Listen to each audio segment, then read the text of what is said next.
aziz talabalar, Boburjon, hozir biz virtual studiyalar haqida gaplashyapmiz. Demak, virtual studiyalarning foni qanday bo'ladi?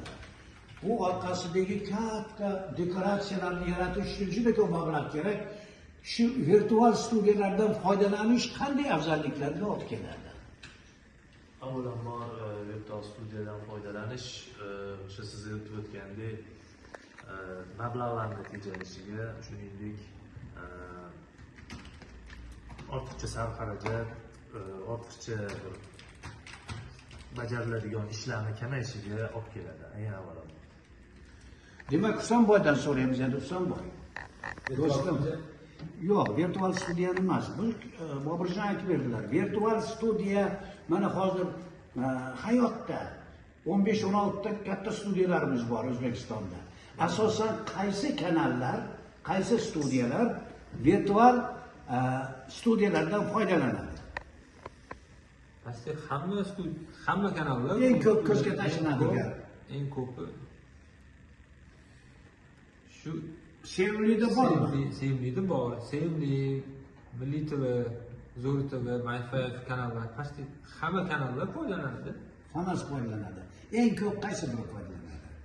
Eng ko'p Milliy TV deb o'ylayman. Ha, Milliy televideniyada, demak, Milliy TVda ko'proq virtual studiyalardan foydalanadi.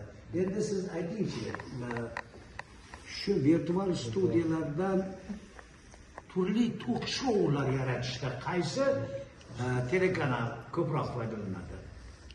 Talk shoular, masalan, lotereya o'yinlari, bayramlar, konsertlar qaysi studiyada ko'proq? Ko'p televizor ko'rganman, lekin oldin ko'rganimda yoshlar bilan O'zbekistonda ko'rardim. Masalan, yoshlarda bo'lardi. Omadlar to'g'ri. Zo'r televideniyadagi lotereya o'yinlari-chi? Yoshlarda. Zo'r televideniyada. Mana o'zingizlarga ma'lum. Ha, endigi savol. Endigi savol sizga shu. Zo'r TVda bolajon kanali. Shohruxbek, ismi Shohruxbek. Mana keyingi paytda Zo'r televideniya va Sevimli televideniya daromad topish bo'yicha eng yuqori pog'onalarda. Masalan, demak, Sevimli televideniyasi 270 milliard so'mdan ko'proq daromad topgan. Shundan 74 milliard so'm soliq to'lagan. Shuncha daromad topishining asosiy sabablari nimada? Birinchidan, ikkinchidan ularning studiyalari unchalar katta emas-ku. Ko'chada ham unchalik ko'p bo'lmaydi. Filmlarni ham, boshqa ko'rsatuvlarni ham. Buning sababini siz o'zingizcha qanday tasavvur etasiz? Asosan ular ko'p pul topishi bilan reklamalardan ko'p pul topadi. Shu mahsulotlarni berishadi, shu reklamaga o'shani prosta olib chiqib beradi. Shu televideniya shunisi bilan ana pul topadi ular. Yaxshi. Endi siz juda tabassum qilib, juda qiziqyapsiz, chunki shu daromad topish sizni ham qiziqtirsa kerak. Biz hozir savolni berdik-ku. Demak, jurnalistikada mazmun, matn bilan birgalikda tasvirlar ham teng kuchga ega ekanlar. Nima deb o'ylaysiz? Gapi shunaqa, chunki vizual odam ko'rganda birdaniga matnni o'qishdan ko'ra Aytavering. Endi yo'q, endi buni uchun men shundayligicha qoladi. Chunki yaxshi. Demak, matnni o'qishdan ko'ra vizualni ko'rish osonroq va tushunish osonroq. Xuddi yo'l belgilariga o'xshaydi. Shu, demak, axborotning Boburjon. Teng yarmi yukini kim ko'tarar ekan, demak? Dizaynermi yoki media dizaynermi yoki jurnalistmi?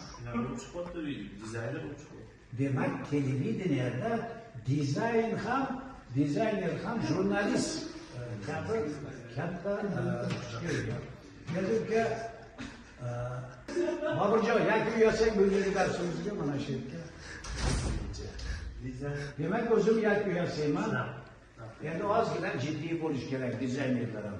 Biz jurnalistlar bunday nima hazil qilishmaydi. Ish paytida bu juda ham muhim ish. Bu juda ham zamonaviy kasbdir.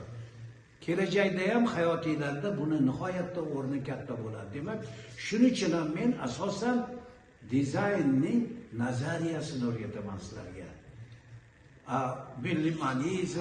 Minimalizm, milliy ornamentlar, milliy dizayn, shularni hammasini mana hamma studiyalar qo'llayotganligi haqida gapirdik.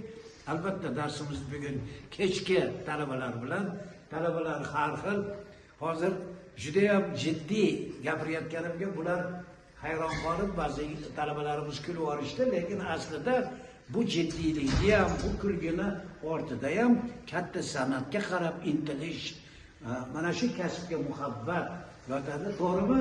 Shunday ustoz. Ana yashasin. Demak, virtual studiyalar va tahliliy janrda yaratiladigan studiyalar haqidagi bugungi darsimizni shu yerda to'xtatamiz.